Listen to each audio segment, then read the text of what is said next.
इकडे एका पक्ष्यांच्या मार्केटमध्ये आलेलो आहे. काबूलचं फेमस पक्ष्यांचं मार्केट आहे. सगळ्या प्रकारचे पक्षी तुम्हाला इथे बघायला मिळतील. हे बघू शकता, चारी बाजूनी पिंजरेच पिंजरे आहेत आणि सगळ्या प्रकारचे पक्षी तुम्हाला इथे बघायला मिळतील. गर्दी यार बऱ्यापैकी. हे बघा पक्षी किती आहेत. वेगवेगळ्या प्रकारचे पक्षी तुम्हाला बघायला मिळतील. काफरोशी हा पक्षी बाजार काबूलचा एक अतिशय जुना असा पक्षी बाजार म्हणून ओळखला जातो. इथे संघर्ष आणि युद्धापासून लोक पक्ष्यांच्या साथीने काही क्षणासाठी का होईना आनंद घेतात. अफगाणिस्तानातील लोकांना पक्षी पाळायला देखील आवडतं. हे देखील या एका बाजारपेठेमागचं मुख्य कारण आहे. इंडिया सलाम. ये बघू शकता तुम्ही पक्षी. ये आपने देखा है? नहीं, ये पता नहीं, मुझे नाम नहीं पता. क्या बोलते हैं इसको? इसको ज़रका कहते हैं यहाँ पर. ज़रका. जरका. हाँ, अच्छा, कितने का है?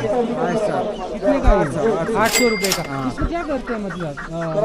पालते हैं घर में, हाँ पालते हैं, घर में रखते हैं. और ये जादू के लिए भी सही अच्छा, है. जादू के लिए यूज करते हैं. अच्छा, सही है. जरका म्हणजे हिंदीमध्ये या पक्ष्याला चुकर असं म्हणतात आणि आपल्याकडे याला तितर असं म्हणतात. हा पक्षी विशेषतः पश्चिम व मध्य आशिया, अफगाणिस्तान, भारत, पाकिस्तान आणि इराणमध्ये आढळतो. यार हे सगळं ठीक होतं, पण या पक्ष्याचा उपयोग इथे डायरेक्ट काळ्या जादूसाठी करतात. यार अफगाणिस्तानमध्ये ब्लॅक मॅजिक, काळी जादू या सगळ्या अशा गोष्टी यार होत असतील हे मी यार पहिल्यांदाच ऐकत होतो. म्हणजे यार लिटरली स्ट्रेंज.